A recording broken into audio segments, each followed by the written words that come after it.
discussion for today, we're going to be talking about the status of premium planes in World of Warplanes, the kinds that have been released by the World of Warplanes team, and what we're going to really be getting into is some aircraft we've been going back and forth about that could be added to the game, and I think would be of interest to viewers here at home. Yes, it it's the state of the game currently is I mean, let's be honest, it's on in sort of maintenance mode, and keeping the keeping the game alive. One of the ways to keep the game alive is to release premium planes every so often, such that money keeps rolling in because there are people like me who will buy pretty much anything that wargaming throws down. Ex- Um, if you keep them interesting, then that's more money, and the longer the servers stay on, and more we get to play. Absolutely, you're absolutely right on that. On that note, with the aircraft, what has been happening for a while now, this is kind of like I wouldn't say it's a track record, but more of a pattern that there have either been aircraft that are totally new that they've added to the game, or they're essentially altered copy pastes of existing aircraft. And of course, there's one side that could say, oh, well, the copy pastes are what keep the game up, or the other side that say, well, it's the unique planes that draw in people and keep people interested. So let's have an initial discussion about that. Yeah, so I kind of have a business bent when I look at this game, and I think about the resources available to wargaming. By their own admission, they don't have a whole lot of staff, and that the staff that they do have is currently a bit under duress, considering its location in Ukraine, and the current political situation there. Um, it it makes it hard to program new stuff, draw new models, um, create new flight models. It is much easier from a programming standpoint to take an existing model, give it a new coat of paint, give it some different stuff, and throw it out there for people to get with a grind, like the uh, current Corsair Tier 7 Corsair that they've got going on, that folks are grinding for right at this very moment. Um, hey, you know what? It's everybody's in the game. They're grinding it. Well, not everybody, but lots of people are in the game. They're grinding it. They're having a good time. Uh, most of us, anyway. And it's a good plane. It's a plane worth getting. It's a plane worth not only buying, but a plane worth grinding for. I really enjoy it. So I that's the way I approach it. Is the copy paste is going to be the more likely thing that they throw down on a regular basis. On a not regular basis, let's say for what we call it, the anniversary, Wargaming's anniversary, probably, and we don't know this, so you guys out there aren't getting any new information. Probably will get the Betty bomber, Tier 7 Betty bomber. It's a guess that's when they're going to throw it down, but we don't know. We don't know. Absolutely. So, yeah, you make a good, fair point. Regarding Wargaming's current situation, I'm not sure if they've also moved the World of Warplanes team over to there, but last I heard, most of their assets have been moved to Poland. So, I am not personally sure if the World of Warplanes part of Wargaming has also been moved there. I would assume so for their own safety, but I digress. So I'll go a slight off angle from your opinion, just for informative sake, just to cover all our bases. I agree with you. Business side, it makes more sense. It's a quicker turnaround, less duress to the development team, and probably more profit actually, because the more time they take in the standout aircraft, the less they make in the long run based on, well, I should say the short run, based on how much effort they put into creating totally new planes. But at the same time, the payoff, I would hope, is bigger because it draws more attention in theory. So when they first announced that the Betty Bomber was coming, we didn't know the when, but we knew the what. Everybody was starting to lose their minds. Right, right. And and the same kind of thing happened when they threw down the XP-54 and the P-61 and the B-29. Um, these planes generated a bunch of interest because they were new to the game, and it was exciting because we got some new stuff. It's interesting that that those new planes all turned out to be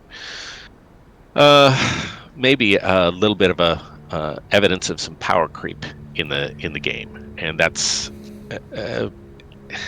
it's a conversation to have maybe while we're having this conversation about potential new premiums. Try to talk about how do they get balanced. Like, we've been looking at the stats for the Betty Bomber. Folks in the Discord channel have been talking about the stats, and it looks like the defensive guns are really stout. So what do we have here? Another gunship, another flying flak battery, maybe offset by the fact that looking at it funny will set it on fire.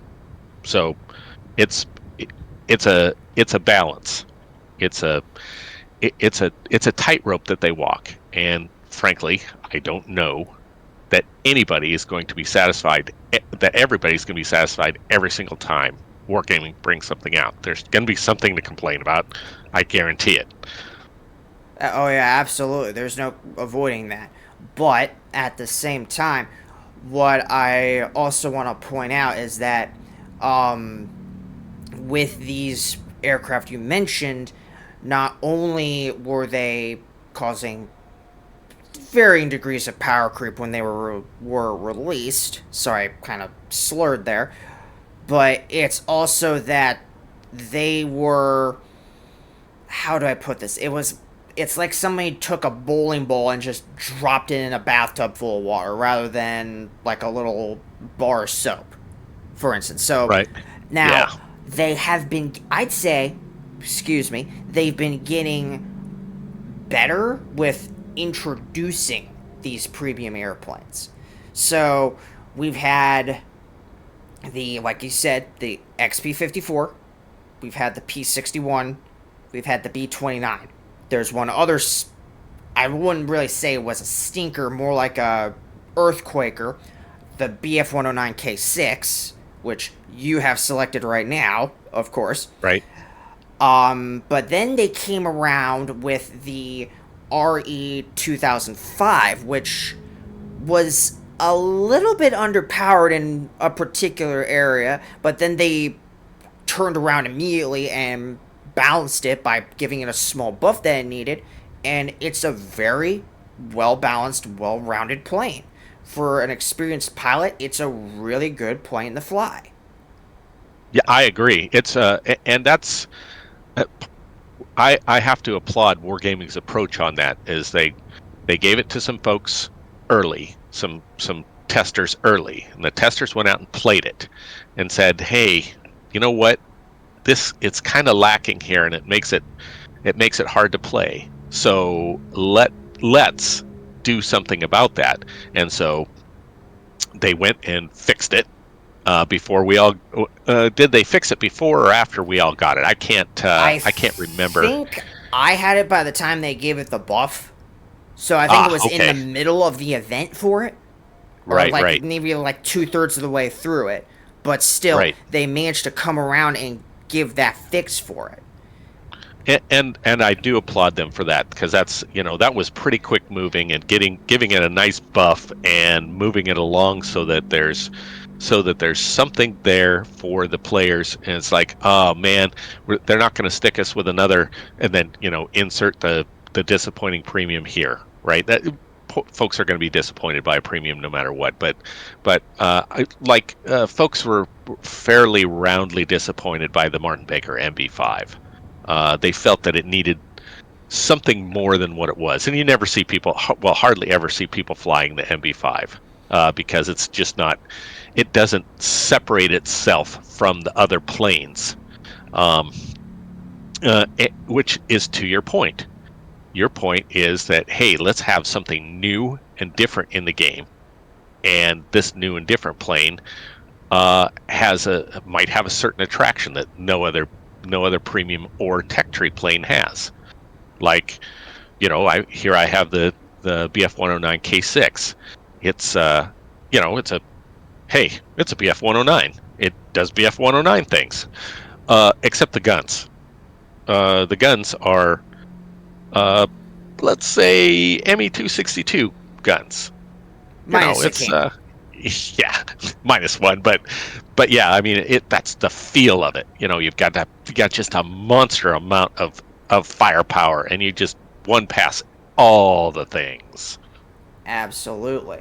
Now, another thing I want to kind of bounce back to is regarding the copy paste versus the standout planes. Now, um, one thing I do want to drive more pointedly is that while standout aircraft or unique planes help diversify the game, there is a good point in these copy paste aircraft as well, because, well, if you have, say you have the XF4U6 and you also have the F4U4, well, if you have a pilot you're training up that line, that XF4U6 is going to be really good for you. In the long run, you No, wouldn't want to keep the excuse me, not the XF4U6. You wouldn't want to keep the F4U4 because the XF4U6 is just that but better. right, right, and that's so. There's the argument there is that, okay, this plane doesn't really differentiate itself much from the rest of the from the tech tree counterpart, whereas maybe the BF 109K6 does differentiate itself significantly from the BF 109G at tier. So, the copy paste issue there is, what is the balance between the tech tree line copy paste and the copy paste premium plane.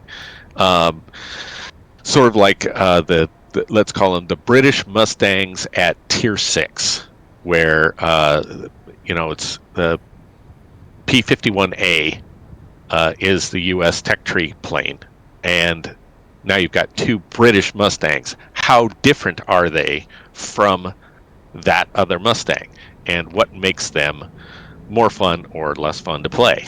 So it's a balancing act. It really is. It is, and it's very fine because you have these different aircraft or these copy paste. Now, to bring up what you said about the what makes things different, well, for the XF4U6's case, instead of having the rockets of the F4U4, it has tier 10 rockets instead. So there's that. And that makes it a far better ground pounder than the standard F4U4 could ever be. Now, And because it's got a little bit weaker turn time, and its aerial statistics are a little less, it's a little less, shall we say, fightery than the tech tree plane. So that's the balance part of this, and it suits those folks that like to do hit ground stuff with their multi rolls. Um, for folks who like to play fightery games with their multi rolls, it's not as good and uh, can be maybe a little frustrating. I mean, So, certainly better uh, than the P-47N. oh, you're not kidding there. Holy smokes, that guy's some rough sledding when Yeah, you. that's literally a bathtub. Anyway, That's yeah, yeah. So just to kind of recap, and then just one little thing, I don't think we covered the pattern here too much, but so what Wargaming has usually done in the past several years is that for they usually release a unique plane, a unique premium around the Wargaming anniversary, which is the month of August. So that's when people are suspecting that the Bettys want to come along, because last year it was the Reggiano 2005 that came around that month right, last year. right. Um, then there's another one that is typically American that comes along during holiday ops. I mean, I can't even think of a time it wasn't an American plane during holiday ops. Mm. Um, then Yeah, no, that's a good point. the That's a good point. copy paste planes will typically come along from March to the end of July. So we're on the end stint of the copy paste planes for the year of 2024, was when this video is uploaded, of course. So Right. that's kind of a gist of the um what's the word I'm looking for?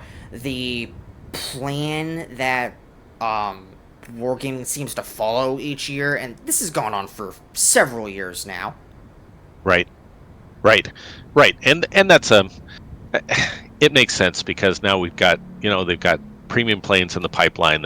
They've got some copy paste stuff that's easy work. And during the time that they're releasing copy paste planes, they're working on the unique planes. So Exactly. that Yes. so they've always got someone crunching away at doing this stuff, and there's always something there, and so it doesn't get stale and doesn't get the same. So everyone gets their dopamine fixed by getting the newest and latest and greatest piece of kit. Um, oh, a little bit of business. Everybody, hit that subscribe button, hit that like button, leave some comments. Help this channel grow. Absolutely. That's what we're also aiming for. We're aiming for, some shout outs, just get our voice out there, make sure we're heard. And, word just spreads around. It's because, hey, the more informed, the better. At any Right on. rate, anyway, at any rate, so, and then another thing to, um, yeah, absolutely. So we've got the copy paste planes, we've got the unique planes. Now, I'm not sure if you're going to agree with my observation here, but if I remember correctly, before the F4U, the XF4U even started its event, they announced that they were coming out with this Betty. So it seems like, I don't know if you're going to agree with me here, but it seems like they're coming up with them a little bit faster than before, don't you think? It feels that way. I agree with you. It feels that way. And I did think it was a little unusual that this time that for the XF4U6 that when they announced the this particular plane, they also announced the Betty at the same time, and I didn't remember that they'd ever done that before. I could be wrong about that. It's my memory is decent, but it's not perfect. So you'll correct me if I'm wrong, and your audience will correct me if I'm wrong. But I don't remember a time where they announced two premiums at the same time. And that is interesting. I'm not trying to read deep into it, but I think that's a green flag that something's going on that's good. And that's good news for this game, I would say. It's small, tiny news, but it's good news. And I'll take it. I'll take it too.